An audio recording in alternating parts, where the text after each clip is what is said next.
और सभी पदाधिकारी और आप सभी स्टुडंट्स, खरं म्हणजे तुम्हाला मराठी यायला हवी, तुम्ही महाराष्ट्राला राहता त्यामुळे मला काही प्रॉब्लेम नाही. तुम्ही म्हणाल तर मी कन्नडमध्ये पण सुरू करेन.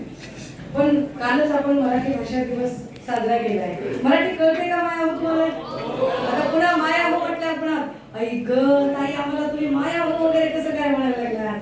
अरे एवढ्या प्रेमळ कोणी बोलत नाहीये सध्याला. इतकी सिमेंटची जंगलं वाढली आहेत ना आणि आजूबाजूला सगळे डांबरी रस्ते, माणसं सुद्धा डांबरट झाली. त्यामुळे ते फार कोणी प्रेमाने आपुलकीने आणि काळजीने कोणी बोलत नाहीये एकमेकांशी.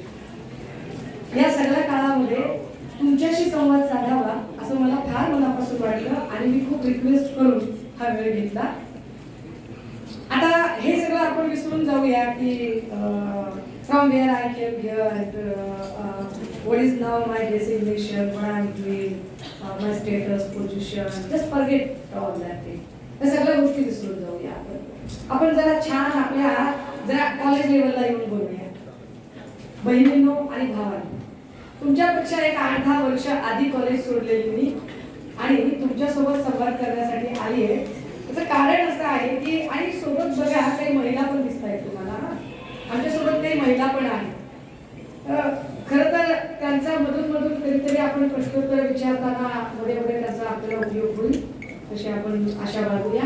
आणि माझी विनंती असेल, ग्रामीण भागातली मुलं अत्यंत चुणचुणीतपणे बोलतात, ग्रामीण भागातल्या कॉलेजातली मुलं अत्यंत ठामपणे उत्तरं देतात. शहरी भागातल्यांनी न लाजता तशी ठामपणे उत्तरं दिली पाहिजे. उगाच ओ आउच ऐक असं करायची काही गरज नाहीये. ठीक आहे, आपण अत्यंत छान मोकळेपणाने इंटरॅक्ट करू शकतो. काय इंटरॅक्ट करायचं आहे?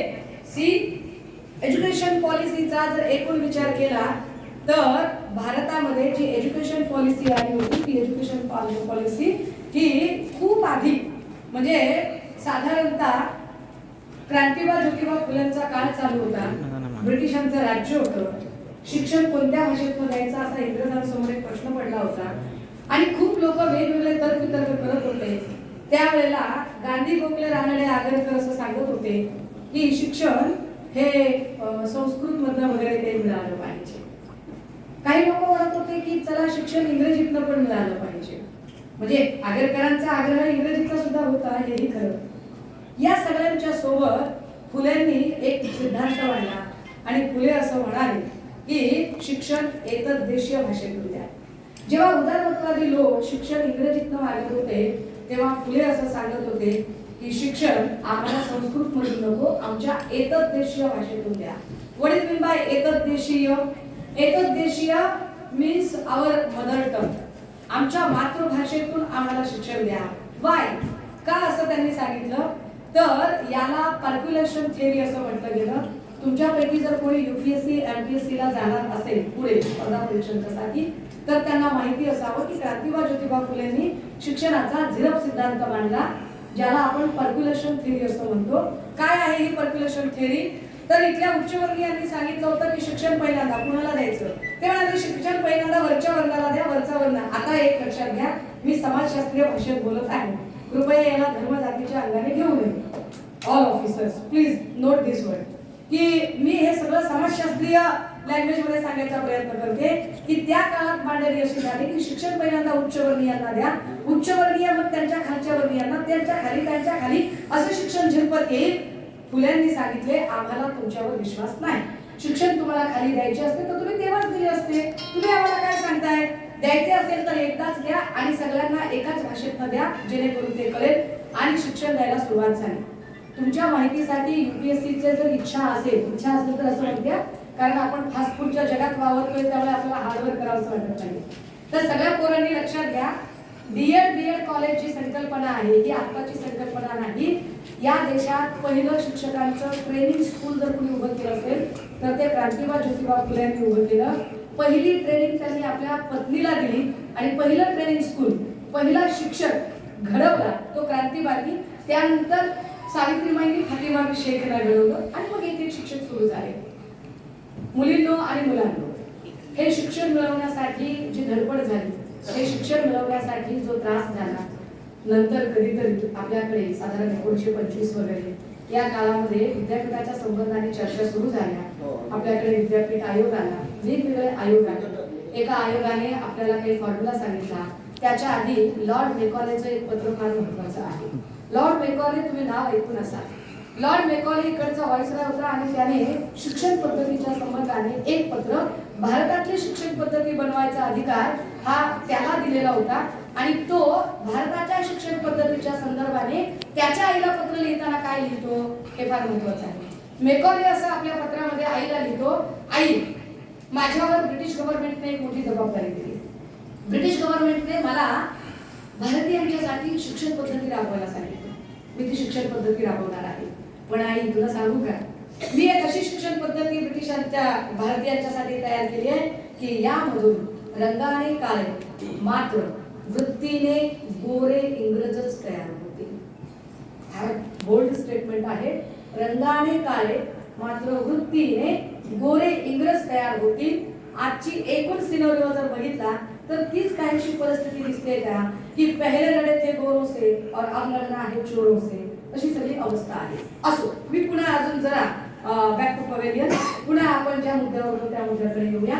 एका अर्थाने मग आपल्याकडे शैक्षणिक फॉर्म्युला सुरू झाला. शैक्षणिक फॉर्म्युलामध्ये आपला जो फॉर्म्युला सुरू झाला तो 10+2+3 चा फॉर्म्युला आला. 10+2+3 म्हणजे काय?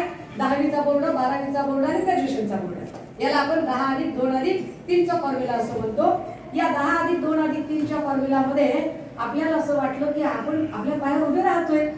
पण असं होतं का? तर तुम्ही जरा विचार करा की सध्याची परिस्थिती काय आहे. म्हणजे बघा, तुमच्या आजूबाजूच्या अवतीभोवतीच्या वातावरणाचा जरा अभ्यास करा, विचार करा, चर्चा करा, निरीक्षण करा. काय निरीक्षण करा? ठरवून घ्या. बघा, तुम्ही कधी म्हणजे तुम्ही काही बॉर्न अँड ब्रॉट अप इकडचं ते तुम्ही काही आम्हालातनं पडणार नाही. तुमचे आई वडील, तुमचे आजी आजोबा गावाकडचेच आहेत. तुमचे रूट्स सगळे गावाकडचे आहेत. पोटा पाण्यासाठी इकडे आलात आणि इकडे आल्यानंतर जरा कॉलेजात राहिल्यावर उगाच आपण सोफिस्टिकेटेड असल्याचं आपण आवडतो. आपल्या मातीला आपण विसरतो. खरे तर आपण गावाकडचेच लोक आहोत सगळे. आता तुम्ही कधी कुत्र्याचं पिलू बघितलंय का? कुत्र्याचं पिलू जन्मल्यावर 21 दिवसानंतर डोळे उघडतं. तुम्ही कधी बकरीचं पिलू, कधी तुम्ही गाईचं, म्हशीचं पिलू बघितलंय का जन्मल्यावर? नसेल बघितलं तर तुम्ही निसर्गातल्या फार चांगल्या चांगल्या गोष्टींना मुकलेले आहात. हे म्हशीचं पिलू, गाईचं पिलू जन्मल्यानंतर ना अवघ्या काही तासात, 3 ते 4 तासात स्वतःच्या पायावर उभं राहायला लागतं. कुत्र्याचं पिलू 21 दिवसामध्ये डोळे उघडतं. पक्ष्याचं पिलू असतं ते साधारणतः 30 ते 40 दिवसांमध्ये घरट्यातनं पंख फडफडत भरारी घ्यायला लागतं. आणि माणसाचं पिलू वय वर्ष 22 पूर्ण झाल्यानंतरही जेव्हा त्याला कुणीही विचारतं की काय रे, पुढे काय ठरवले, पुढे काय होणार, तर ते काय सांगते, बघू आता, पप्पा तर म्हणले की एवढं ग्रॅज्युएशन करून घेऊ. हाँ, अभी डैड ने कहा है कि ये ग्रेजुएशन कर लेते हैं और ग्रेजुएशन करना यानी बहुत बड़ी बात है ऐसे मुंबई के लोगों को लगता है की काय आम्ही ग्रॅज्युएट करतोय. तुमच्या माहितीसाठी तुमच्यापेक्षा जास्त शिक्षण ग्रामीण भागातले पोरं घेतात. ती नुसती ग्रॅज्युएट नसतात, ती ग्रॅज्युएट असतात, पोस्ट ग्रॅज्युएट असतात, ती डॉक्टरेट होतात, ती डबल नेट होतात, ती डबल स्टेट होतात, ती MPhil PhD सगळ्या गोष्टी करतात. तुमच्या समोर बोलणारी मुलगी ही MA BEd डॉक्टरेट मुलगी आहे. माझ्या दिसण्यावर आणि माझ्या पेहरावावर जाऊ नका. मी जगभरातल्या वेगवेगळ्या डायसवर जाऊन बोलून आली आहे.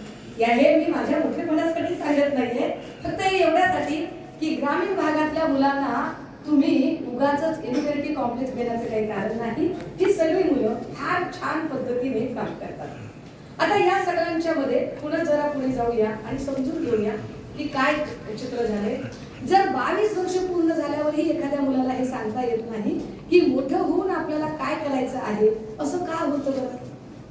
22 वर्ष झाल्यानंतरही पप्पांना विचारतो, आईंना विचारतो, काका असं म्हणाले, आंटी तसं म्हणाली, आत्या असं म्हणाली, मावशी तसं म्हणाली, शेजारचे काका असं म्हणाले, ही उत्तरं का द्यावी लागतात? वाय? का तुम्हाला या सगळ्या कॅलिबर्सची गरज पडते बाहेरून? तर मग लक्षात येतं, पक्ष्यांना पंख आतून फुटलेले असतात, माणसाला डिग्र्या नावाचे पंख बाहेरून चिकटवलेले आहेत, जे या स्पर्धेच्या काळामध्ये गळून पडायला लागतात. आणि म्हणून जर या स्पर्धेच्या काळामध्ये उभं राहायचं असेल तर आजूबाजूच्या जगाची जरा आपल्याला माहिती असली पाहिजे. काय माहिती असली पाहिजे? सगळ्यात महत्त्वाची माहिती ही की डेमोग्राफिक डिव्हिडंड घेण्यासाठी जर देश सक्षम असेल तर डेमोग्राफिक डिव्हिडंडवर आपण कधी बोलतो का? मुळात तुम्हाला डेमोग्राफिक डिव्हिडंड कळतो का? माझ्या समोर बसलेली जी मुलं आहेत मला हे सांगा की तुमच्यापैकी किती जणांना मराठी कळते? म्हणजे सगळ्यांना कळते, सगळ्यांना कळते. छान. आता मला असं सांगा की तुमच्यापैकी किती जण आर्ट्स फॅकल्टीचे आहेत? ग्रेट. आता एवढे सगळे आर्ट्स फॅकल्टीचे आहेत, तुमच्यापैकी किती जणांचा इकॉनॉमिक्स किंवा जिओग्राफी विषय आहे? ग्रेट. आता हात वर केलेल्यापैकी सांगा डेमोग्राफिक डिव्हिडंड म्हणजे काय? What is meant by demographic dividend? Do you know the definition? बघा, आपल्या आईवडील आपल्यावर किती खर्च करतात. आपली सॅक, आपला टी शर्ट, आपली पॅन्ट, आपला शूज, आपला गॉगल, आपला पॉकेट मनी, आपली गर्लफ्रेंड, काय बाकी सगळ्या गोष्टी एवढा खर्च आहे आपला. मग आपल्याला माहिती असलं पाहिजे what is mean bye demographic dividend, है की नाही? डेमोग्राफिक डिव्हिडंडला शुद्ध मराठी भाषेमध्ये लोकसांख्यिकी लाभांश असं म्हणतात. म्हणजेच काय की लोकसंख्येचा लाभ उचलणे. लक्षात घ्या, कुठल्याही देशात खूप जास्त लोकसंख्या असणे हा प्रॉब्लेम असत नाही. जास्त लोकसंख्या हा प्रॉब्लेम असत नाही. असलेल्या लोकसंख्येचा फायदा घेणे ही अपॉर्च्युनिटी ग्रॅब करता आली पाहिजे. ती अपॉर्च्युनिटी आपल्याला जमली पाहिजे. उदाहरणार्थ जपान वरती 2 वेळा बॉम्ब हल्ले झाले. जपान 2 वेळा राखेतनं उभा राहिला का? कारण जपानने अपॉर्च्युनिटी ग्रॅब केली होती. जपानने तिथल्या त्या यंगस्टरना एक त्यांचं स्किल डेव्हलपमेंट केलेलं होतं. तुम्ही जर आता जर जपानमध्ये गेला तर आता जपान म्हाताऱ्यांचा देश आहे. म्हणजे मी जपानमध्ये जेव्हा गेले आणि मी तिथल्या शहरांमधून फुकुओमा वगैरे शहरांमधून जेव्हा मी बोलायला गेले तेव्हा लक्षात आलं की लहान मुलांची खेळणीची एक सुद्धा दुकान नाहीये. सगळे म्हातारीच राहतात तिकडे. आता जपान म्हाताऱ्यांचा देश आहे. जगात मागच्या 10 वर्षाखाली सगळ्यात जास्त लोकसंख्या असलेला देश कोणता होता? चायना. परंतु सगळ्यात मोठी आर्थिक महासत्ता कोण? चायना. लोकसंख्येच्या मानानेही चायना आणि आर्थिक महासत्तेसाठी चायना. असं कसं काय? तर चायनामध्ये तरुणांची लोकसंख्या जास्त होती आणि या लोकसंख्येचा चायनाने भरपूर फायदा करून घेतला. यालाच आपण प्रोडक्टिव्ह पॉप्युलेशन आणि डिपेंडंट पॉप्युलेशन असं म्हणतो. What is mean by dependent population and productive population? Let me explain you. Let me explain. This is the concept of UPSC exam. ही तुमच्या स्पर्धा परीक्षांची फार महत्त्वाची कॉन्सेप्ट आहे आणि या देशाचा नागरिक म्हणून समजून घेण्याची सुद्धा महत्त्वाची कॉन्सेप्ट आहे.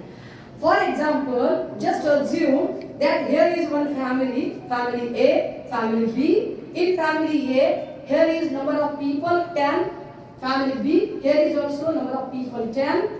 10 लोक आहेत अ कुटुंब आणि ब कुटुंबामध्ये. समजून घ्या की अ कुटुंबातल्या 10 लोकांपैकी 2 65च्या वरचे आहेत. 4 लहान लहान मुलं आहेत आणि जे 4 आहेत त्याच्यापैकी हे जे 4 मुले आहेत ते 25 ते 45 वयोगटातले आहेत. मात्र त्याच्यातले 2 कायम आजारी असतात आणि एक हाऊसवाईफ आहे आणि एक कमावता आहे. इकडेही 10 लोक आहेत. इथे 60च्या वरचे 2 आहेत मात्र त्यातल्या एकाला पेन्शन मिळते. लहान बाळ फक्त एकच आहे. उरलेले 7 आहेत. 7 पैकी 6 लोक कमावतात, एक हाऊसवाईफ आहे. विचार करा आर्थिक स्थिती कोणाची चांगली असेल? अ ची की ब ची? ब ची. एक्सलंट. ब ची आर्थिक स्थिती चांगली असेल का? कारण ब मध्ये प्रोडक्टिव्ह पॉप्युलेशन जास्त आहे. अ मध्ये डिपेंडंट पॉप्युलेशन अवलंबून असणाऱ्या लोकांची संख्या जास्त आहे आणि इथे प्रोडक्टिव्ह पॉप्युलेशन आहे. सगळे कमावते लोक आहेत आणि ते 25 ते 45 वयोगटातले आहेत. आता मित्रांनो नीट समजून घ्या. सध्या जगभरातला सगळ्यात तरुण देश कोणता आहे? तर तो भारत आहे. आणि भारतातली पॉप्युलेशन ही खऱ्या अर्थाने क्रिएटिव्ह पॉप्युलेशन आहे जी 25 ते 45च्या वयोगटातली आहे. म्हणजे या पॉप्युलेशनला जर वेळेत रोजगार मिळाले तर ही पॉप्युलेशन काही क्रांती करू शकते. ही पॉप्युलेशन खऱ्या अर्थाने देशाला आर्थिक महासत्तेकडे नेऊ शकते. आता आपण जरा या पॉप्युलेशनचा विचार करू. परंतु कधी जर ती प्रोडक्टिव्ह झाली तर ती क्रिएटिव्ह आहे, पण ती प्रोडक्टिव्ह व्हायला हवी. ती प्रोडक्टिव्ह होते का? तुम्हाला आठवतं का एक साधारण 10 वर्षापूर्वी जेव्हा इलेक्शन चालले होते तेव्हा आत्ताचे असणारे आपले प्राईम मिनिस्टर आणि तेव्हाचे गुजरातचे सीएम यांनी एक घोषणा केली होती. तुम्हाला ते वाक्य नीट आठवत असेल बघा. भाई और बहनों, मैं आपको विश्वास दिलाता हूं, जब हमारी पार्टी सत्ता में आई हम हर साल 2 करोड़ बेरोजगारों को रोजगार दिलाएंगे म्हणाले होते. ते कशावर म्हणाले होते? हे गणित त्यांनी कशावरून आखलं होतं? काय हे लोकांना आवडलं होतं? त्याचे कारण असं की तेव्हा तेवढी पॉप्युलेशन यंगस्टर पॉप्युलेशन आहे याचा अंदाज त्यांना त्यांच्या जो कोणी इलेक्शन स्ट्रॅटेजी बनवणारा माणूस आहे त्याने दिला होता आणि त्या यंगस्टरसाठी प्रोग्राम दिला पाहिजे हे त्यांना सांगितलेलं होतं. तो यंगस्टरचा प्रोग्राम त्यांना दिला गेला आणि त्यानुसार त्यांनी म्हटलं चांगली गोष्ट आहे. पण पुढे कसं झालं का? दरवर्षी 2 करोड लोकांना जॉब मिळाले का? तर त्याचं उत्तर नाही असं आहे. सॅच्युरेशन इतकं वाढलेलं आहे. तुमच्याशी आता जशी मी बोलतेय तशी मी परभणीतल्या फार्मसी आणि ऍग्रिकल्चरल आणि मेडिकलच्या स्टुडंटला एमबीबीएसच्या स्टुडंटशी बोलत होते आणि त्या स्टुडंटशी बोलताना मला जे कळलं, मी फार्मसी कॉलेजच्या विद्यार्थ्यांचा तो पुन्हा ते उदाहरण सांगायचा प्रयत्न करते की काय मला फार्मसीची मुलं आली आणि माझ्यासमोर बसली आणि त्यांनी सांगितलं की ताई तुम्ही आमच्या प्रश्नावर बोलत नाही. म्हटलं तुझं काय प्रश्न आहे बाबा? तर त्यांनी सांगितलं की ताई आमचा प्रश्न असा आहे की पहा म्हणे आमच्या एका कॉलेजातनं दर वर्षाला 200 विद्यार्थी बाहेर पडतात आणि अशा पद्धतीने जिल्ह्यामध्ये 15 कॉलेजेस आहेत. म्हणजे दरवर्षी एका जिल्ह्यातनं 3000 विद्यार्थी बाहेर पडतात. म्हणजेच दरवर्षी संपूर्ण राज्यातनं 1,20,000 विद्यार्थी बाहेर पडतात. आता बघा, बी फार्मसीचे 1,20,000 विद्यार्थी दरवर्षी बाहेर पडतात. पण मग बी फार्मसीच्या पोरांनी काय करायचं? तर बी फार्मसी पूर्ण करून आलेला जो मुलगा आहे त्याने मेडिकल स्टोअर टाकायचं. पण काय 1,20,000 पोरं सगळीच्या सगळी मेडिकल स्टोअर टाकू शकतात का? तर नाही. काही आर्थिक विपन्नावस्थेतली मुलं आहेत. म्हणजे यातली 25,000 ते 30,000 मुलं मेडिकल स्टोअर टाकू शकतात. उरलेल्यांचं काय? तर त्याच्यातली साधारणतः जी 5-7,000 विद्यार्थी असतात ते कदाचित आपल्या कुठल्या तरी नातेवाईकांच्या एखाद्या मेडिकल शॉपमध्ये काम करतात. उरलेल्या 65,000चं काय? काय महाराष्ट्रात फार्मा इंडस्ट्रीज आहे का? तर नाही आहे. महाराष्ट्रामध्ये फार्मा इंडस्ट्रीज नावाची सध्या गोष्टच उपलब्ध नाहीये. एकमेव तो एक पनवेलची एक छोटीशी फॅक्टरी आहे आणि रांजणगावची फॅक्टरी आहे. हे सोडलं तर आपल्याकडे औषध गोळ्या तयार करणारी कंपनी नाहीये. आपल्याला गरज नाही का औषध गोळ्यांची? आपल्याला प्रचंड गरज आहे. कारण आपण बघितलं की काही दिवसांपूर्वी काही महिन्यांपूर्वी कळवा ठाण्याच्या त्या रुग्णालयामध्ये किती रुग्ण गेले? एका रात्रीत 19 लोक गेले. नांदेडच्या हॉस्पिटलमध्ये एका रात्रीत 28 लोक गेले. इकडे संभाजीनगरच्या घाटीमध्ये एका रात्रीत 32 लोक गेले. कशासाठी गेले? जेव्हा हे सगळी माहिती घेतली तेव्हा असं लक्षात आलं की औषध पुरवठा कमी पडला होता. या औषध पुरवठ्याचं काय करायचं? त्यामुळे ही लोक मृत्युमुखी पडली होती. या औषध पुरवठ्यावर काय करावं? या औषध पुरवठ्याचा कसा निभाव लागावा? जर त्या फार्मा इंडस्ट्रीज उभ्या राहिल्या तर एक तर आपल्या आरोग्य व्यवस्थेची गरजही पूर्ण होईल आणि दुसरं आपल्या पोरांना रोजगारही मिळेल. पण या सगळ्याचा विचार करता जेव्हा सन्माननीय नेते आदित्यजी हे मिनिस्टर होते तेव्हा त्यांनी एक मल्टी ड्रग्ज प्रोजेक्टचा MOU केला आणि त्या मल्टी ड्रग्ज प्रोजेक्ट मधनं फार्मा इंडस्ट्रीज उभी राहावी असं ठरवलं. पण दुर्दैव आहे की जेव्हा सरकार बदललं तेव्हा ते सगळी फार्मा इंडस्ट्रीज अहमदाबादला शिफ्ट झाली. तर अहमदाबादला शिफ्ट झाल्यामुळे काय होणार आहे? इथली सगळी जी संख्या आहे ती तिकडे जाणार आहे आणि मग इथली लोक रोजगार शोधण्यासाठी तिकडे गेली तर इथल्या त्यांच्या कुटुंबियांचे हाल काय? इथली लोक तिकडे जातात म्हणजे तिकडची लॉन्ड्री, तिकडची मेस, तिकडची रूम, तिकडची खानावळ या सगळ्या गोष्टी देखील अर्थकारण तिथलं गतिमान होईल. गुजरात पाकिस्तानमध्ये नाही. गुजरात आपलाच भाग आहे. पण गुजरातचं गव्हर्नन्स बघण्यासाठी गुजरातचं गव्हर्नमेंट आहे ना. महाराष्ट्राचं गव्हर्नन्स करण्यासाठी महाराष्ट्राचं गव्हर्नमेंट कुठे आहे? हे गव्हर्नमेंट आपल्याला दिसत आहे का? राजीव, तुम्ही अजून 2 वर्षांनी या सगळ्या बेरोजगारीच्या या सगळ्या बाजारामध्ये उभे राहणार आहात. तुम्हाला याची कल्पना आहे का की तलाठ्याची परीक्षा 200 मार्काची होती. 200 मार्काच्या परीक्षेसाठी आपल्याला 216 मार्क देणारे शिक्षक तयार झाले. काय आश्चर्य! पेपर 200 मार्काचा, मार्क्स पडले 216, 218, पेपर 200 मार्काचा. कुठल्या जगात आहोत आपण?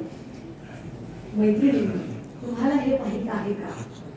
स्टेट बँक ऑफ इंडियाने जो त्यांचा रिपोर्ट सादर केला, त्या अॅन्युअल रिपोर्ट मध्ये ते सांगतात की आमच्याकडचं सगळ्यात मोठं इन्कम कोणतं?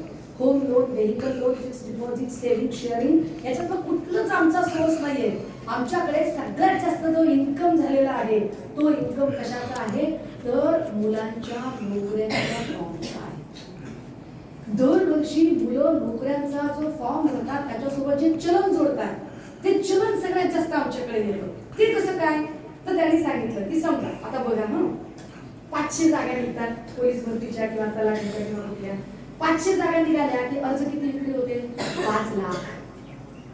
5 लाख अर्ज विक्री होते. एका अर्जासोबत चलन किती जोडतात? 1000 रुपये. जेव्हा आपल्या वेळेला 700 रुपये होतं त्यावेळेला फडणवीस काय म्हणायचे? एवढं असतो का चलन? कुठे किती महागाई वाढली, आता 1000 केलं त्यांनी. म्हटलं साहेब तुमच्या काळात 300 वाढलं. तर ते काय सांगतात? मुलांमध्ये सिरियसनेस यावा म्हणून आम्ही हे केलेलं आहे. माणूस बोलण्यात चतुर आहे. असो, मला त्याच्यावर जायचं नाही, तो भाग बाहेरचा आहे. अकॅडमिक अकॅडमिक्स मध्ये येऊया आपण. आता या अकॅडमिक्स मध्ये जर बघायला गेलो, एक फॉर्म भरायला 1000 रुपये लागतात. तो फॉर्म कम्प्युटरवरून भरून यायला 200 रुपये, म्हणजे गेले 1200. फॉर्म एकदा भरल्यानंतर त्याची जी परीक्षा आहे ती परीक्षा कुठे होते? ती परीक्षा कुठे? तुमच्या वाशिममध्ये, आसनगावमध्ये, टिटवाळ्यामध्ये होत नाही. परीक्षा जिल्ह्याच्या ठिकाणी होते. म्हणजे जाण्या येण्यात पुन्हा वेगळे पैसे. बरं, एवढं सगळं डोळे करून अभ्यास केला मित्रांनी आणि पेपर दिला, तर 24 तासात 48 तासात त्याची आन्सर की येण्याच्या ऐवजी आपल्या हातात काय पडतं? आपल्या हातात एक बातमी पडते, पेपर फुटला. विचार करा, 5 लाख पोरांनी 1000 प्रमाणे चलन भरले. 5 लाख गुणिले 1000 हे चलन पेपर फुटल्यानंतर सरकार परत देतं का?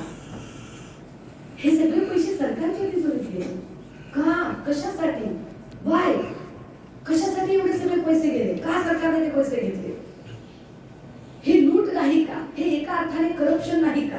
हे तुम्हाला करप्शन वाटत नाही का? मी तुम्हाला करप्शनच्या म्हणजे काय फंडे शोधले. मैत्रिणींनो, मित्रांनो, जरा तुमचे दंड तपासून बघा. तुमच्या प्रत्येकाच्या दंडावर एक छोटी टीक असेल आणि जे आमचे हे मोठे दादा ताई आहेत ना, यांच्या दंडावर जरा जास्त मोठी टीक असेल. हे की नाही? 5 पैशाऐवजी 4 आणे. त्याची ती देवीची आपण लस घेतली होती त्याची. आहे की नाही? काय सांगितलं दादा हो या सगळ्यांनी? आता कोरोनाचा काळ होता, आपण सगळ्यांनी लस घेतली कोरोनाची. घेतली की तुम्ही घेतली, मी घेतली, मी विकत घेतली. मी फुकट नाही घेतली, आपण काहीच फुकट घेत नाही. आरक्षण सुद्धा घेत नाही आपण. मी विकत घेतलं सगळं. मी मेरिटवर आली. आणि हो, मला आरक्षण मिळत असताना मी मेरिटवर आले. ते याच्यासाठी की शरद पोंक्षे सारख्या सडक्या वृत्तीच्या लोकांना हे दाखवलं पाहिजे की yes, we have a merit, we have can work, we can do it and we can भावांनो आणि बहिणींनो, एक लस घेतली आपण, एक लस. आणि काय केलं त्यांनी? लस घेतल्याचं प्रमाणपत्र काढलं आहे. काढलं की सगळ्यांनी प्रमाणपत्र? लस घेतल्याचं काढलं नव्हे, सगळ्यांनी काढलं. यांनी पण काढलं सगळ्यांनी. प्रमाणपत्र काढायला किती पैसे घेतले? 100 रुपये घेतले. 130 कोटीची जनता, प्रत्येकाचं प्रमाणपत्र 130 कोटी गुणिले 100. करप्शन बघा काय काय आहे ते. हा, 130 कोटी गुणिले 100 एवढी सगळी प्रमाणपत्र गेली. आता मला सांगा, त्या प्रमाणपत्राचा कुठे उपयोग झाला तुम्हाला? तुमच्या नोकर भरतीसाठी मागितलं जाते ते प्रमाणपत्र, घरकुल योजनेसाठी मागितलं जाते, श्रावणबाळ योजनेसाठी मागितलं जातं, पोलीस भरतीसाठी मागितलं जातं. कुठे मागितलं जाते ते? आणि जर ते प्रमाणपत्र कुठेच लागत नव्हतं तर का काढायला सांगितलं? काय होतं त्या प्रमाणपत्रामध्ये? तर त्या प्रमाणपत्रामध्ये फोटो होता आमच्या देशाच्या पंतप्रधानांचा, हसरा फोटो होता. बाकी हम कितने भी रो रहे, हम कितने भी महंगाई से परेशान है, हमारा जो हो रहा है सो हो रहा है, झल्ला जिंदगी सारी झड़ बन गई है, छोड़ दीजिए. लेकिन उनका बड़ा मुस्कुराती हुई तस्वीर, तो उनका बड़ा मुस्कुराती हुई तस्वीर थी.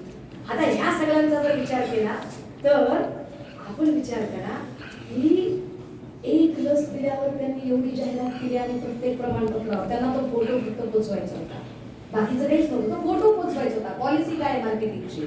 कारण आपली अडचण काय माहिती का? दारूची दुकानं लोक गल्ली मुळातली शोधून काढतात. राष्ट्रीय पोलीस भावाला माहिती आहे लोकांची वृत्ती आहे. दारूची दुकानं लोक गल्ली मुळातली शोधून काढतात.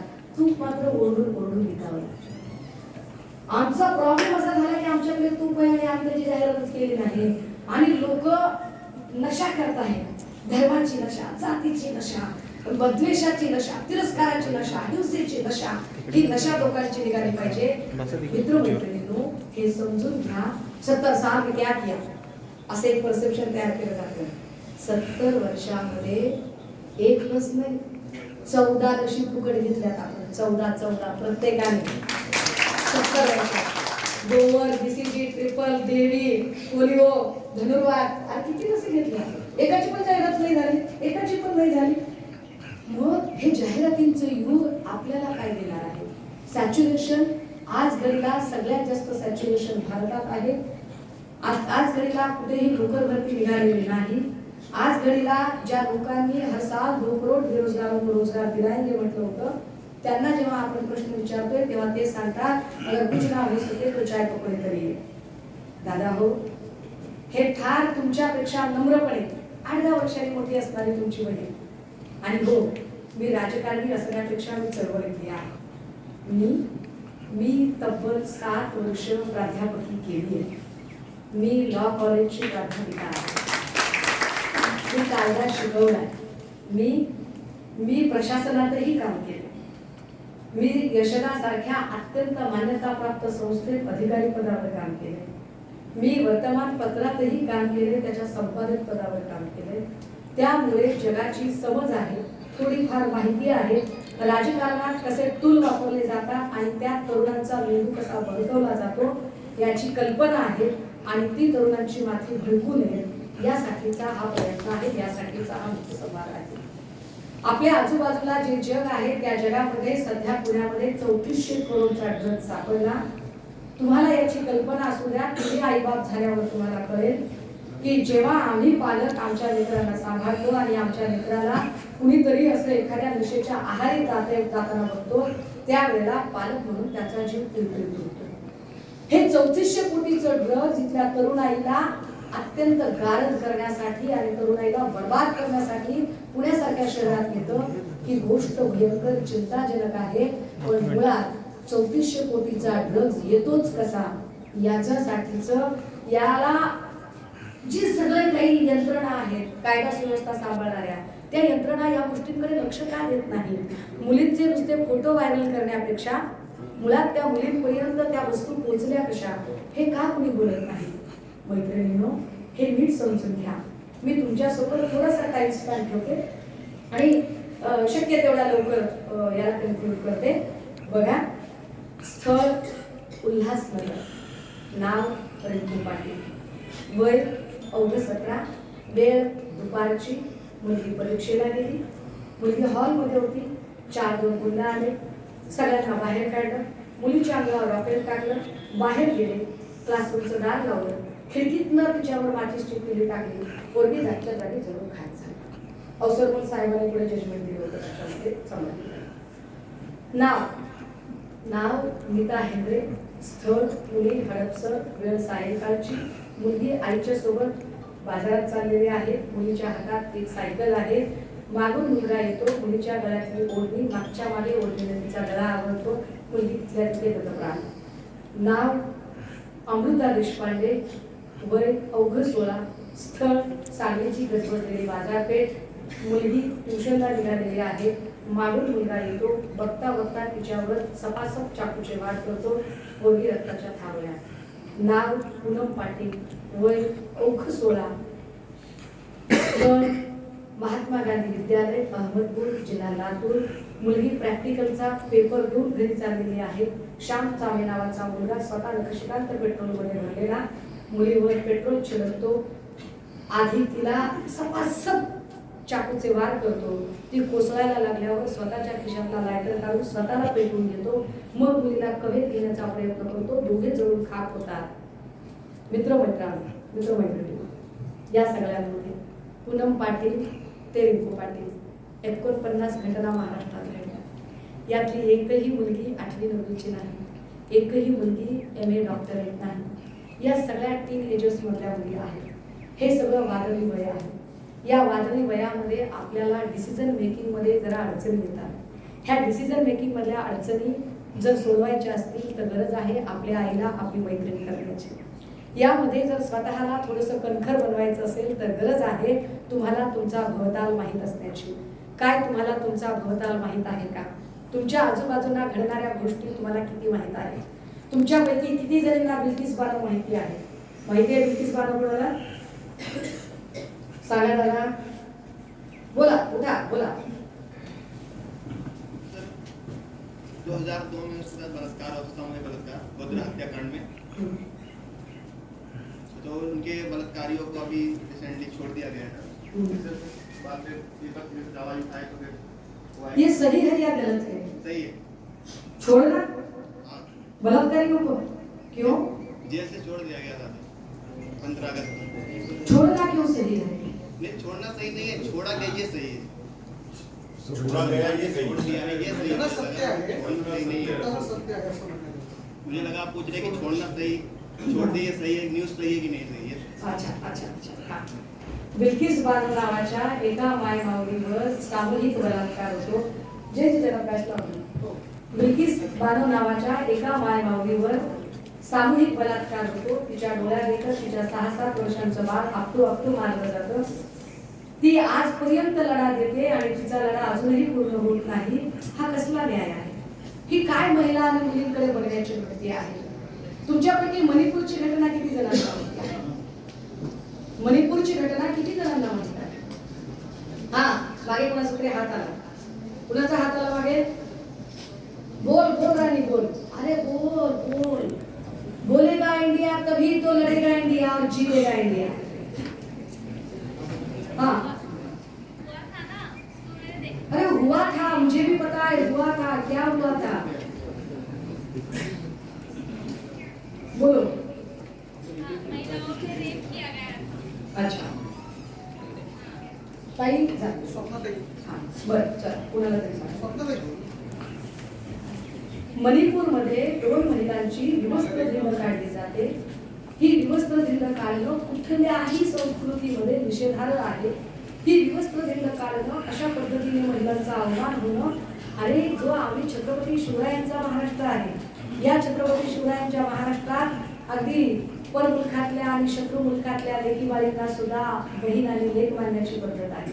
तिथे अशा पद्धतीचा घाणेरडेपणा होतो आणि धर्माचं राजकारण करणारी माणसं त्या मणिपूरच्या महिलांमध्ये कुटी आणि मैत्रींचा वंशवाद असल्याची अफवा पसरवतात आणि त्याला धर्म आणि वंशवादाची जोड देतात.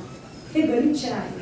विद्यार्थी म्हणून तुम्हाला हे माहिती असलं पाहिजे की तुमच्या अवतीभोवती तिरस्काराचं आणि द्वेषाचं काय गलिच्छ आणि घाणेरडं राजकारण पसरवलं जाते. तुमच्यापैकी किती जणांना हे माहीत आहे की ॲथलेटिक्स आणि राष्ट्रीय खेळाडू असणाऱ्या महिलांनी आपली सुवर्ण पदकं परत केली, आपले पुरस्कार परत केले? कुणाला माहित आहे? हा, कुणाला माहित आहे? त्या मुलींचं नाव माहित आहे ज्या मुलींनी आपली सुवर्ण पदकं परत केली आणि का परत केली? हा, उठ रे दादा, उठ. हिरवा शर्ट वाला उठ. जरा तुझा मेंदू जरा सक्रिय होत आहे सक्रिय. चला पुन्हा सांगा. नाव आठवत नाही आता, पण बरं. ती गोष्ट वाचली न्यूजमध्ये. बरं. ती न्यूज बघितली नाही. बरं जे विशिष्ट काय कारण आहे त्याचं आपल्याला नाही सांगू शकत नाही. बरं. कोण होता तो माणूस की ज्याच्यामुळे त्यांनी पुरस्कार परत केले? कोण होता तो माणूस? हा, चला आमच्या शिवसैनिकांपैकीच कोणतरी सांगायला आलं. तुम्हीच कॉलेजला ऍडमिशन घ्या राहायचं. हा, बोला.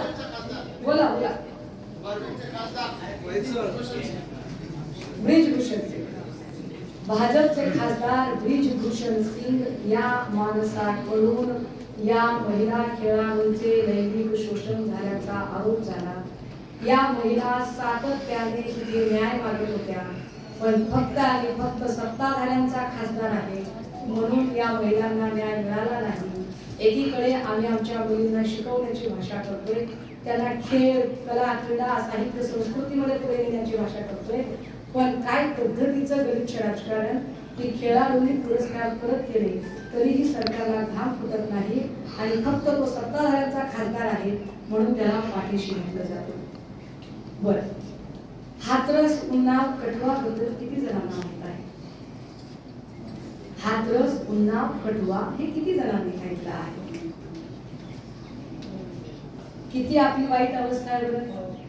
आपण राहतोय खरं शहरामध्ये, आपण शिकतोय खरे मोठमोठ्या कॉलेजेसमध्ये, पण आपण ग्रामीण भागातल्या मुलांपेक्षा सुद्धा ढ झालो आहोत का?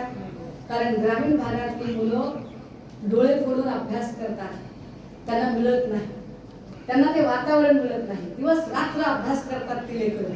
UPSC MPSCच्या परीक्षांचा अशी चुनचुनीत उत्तरं देतात, पाहिजे ती कॉन्सेप्ट लगेच सांगतात. त्यांना पॉकेट मनी नाहीये, त्यांच्याकडे स्मार्टफोन नाहीये, त्यांच्याकडे मोबाईल नाहीये, त्यांच्याकडे भारीतल्या सॅट नाहीये, त्यांच्याकडे भारीचे शूजही नाहीये, पण त्यांच्याकडे स्मार्ट मेंदू नक्की आहे. आणि त्या स्मार्ट मेंदूचा ते एकूण या सगळ्यांच्यासाठी वापर करत आहेत, एकूण या सगळ्या गोष्टींच्यासाठी ते विचार करत आहेत. हाथरस, उन्नाव, कठवा या ठिकाणी जे रेप मॅटर झाले, या हाथरसच्या रेप मॅटर मध्ये खरं तर इथं पोलीस डिपार्टमेंट सुद्धा आहे. डिपार्टमेंटचं काम FIR लिहून घेणं आणि त्या प्रकरणाची चौकशी करणं. डिपार्टमेंटचं काम प्रेताची विल्हेवाट लावणं नक्कीच नसेल सर. हाथरस मध्ये प्रेताची विल्हेवाट पोलिसांनीच लावली, पोलिसांनीच प्रेताची विल्हेवाट लावली. आणि काय परिस्थिती आहे, म्हणजे पोलिसांच्या कामाचा सुद्धा प्रोफाईल कशा पद्धतीने चेंज केला जातोय. आमची ही पोरं पोलीस होणार आहे, पण पोलिसांबद्दलचा सन्मान कुठे वाटतो?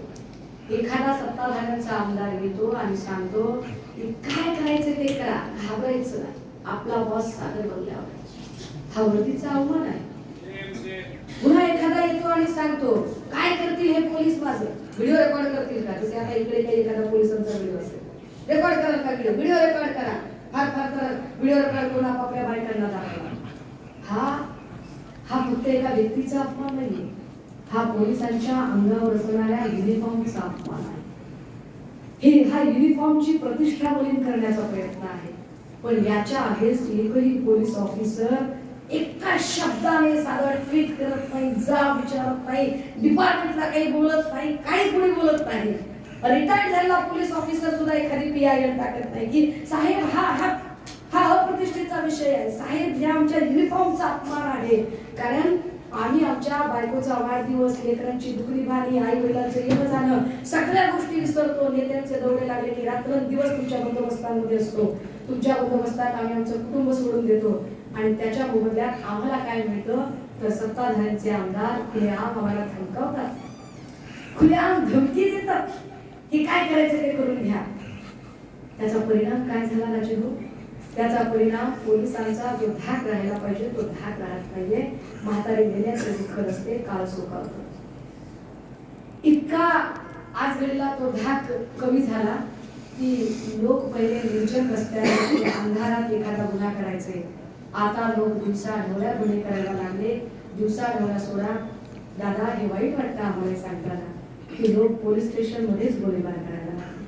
हतबल आहोत आपण, यू अँड मी सरकारी नोकरी सोडायचं कारण हेच आहे की सगळा आमचा छाप माणूस आपल्यावर रुबाब करायचा, आपला सुखसुख विवेक घालून आपल्याला त्याचं ऐकावं लागायचं. त्यामुळे मला म्हणून ते नोकरीच सोडून टाकलं. पण नंतर लक्षात आलं की माझा शहीद सिंह का झाला, कारण माझ्या विचारांचे 10 ऑफिसर असले तर कदाचित माझा झाला नसता शहीद सिंह. मग काय करावं, आपण आपल्या विचारांचे ऑफिसर तयार करावे. म्हणून मग आम्ही आमचं आता UPSC इन्स्टिट्यूट पुण्यामध्ये सुरू केलं. मित्रमैत्रिणी, हे सगळे प्रश्न तुम्हाला जर माहीत नसतील तर तुमचं शिक्षण बेकार आहे. तुमच्या अवतीभोवतीचा जर तुम्हाला हंगर रेट माहीत नसेल, भूकबळींची संख्या, भूकबळीचा निर्देशांक, जगातला सगळ्यात मोठा निर्देशांक सध्या भारताचा आहे, जगातला सगळ्यात मोठी. आज घडीला जर तुमच्या डोक्यात जर असेल की नाही राम मंदिर बनाएंगे, ज्यांना विकासाच्या मुद्द्यावर मतं मागता येत नाही ते धर्माचा मुद्दा पुढे करतात. धर्म हा आस्थेचा आणि श्रद्धेचा विषय आहे, धर्म हा राजकारणाचा विषय कधीही होऊ शकत नाही. मी असं सांगितल्यावर ते म्हणतात की अरे हिला धर्म कळतो का, कुठला धर्म मी सांगितला पाहिजे सांगा. मी कोणती प्रार्थना म्हटल्यावर तुम्हाला माझा धर्म कळेल. मी ख्रिश्चन धर्माची प्रार्थना सांगू, हिंदू धर्माची सांगू, बौद्ध धर्माची सांगू की इस्लामची प्रार्थना सांगू?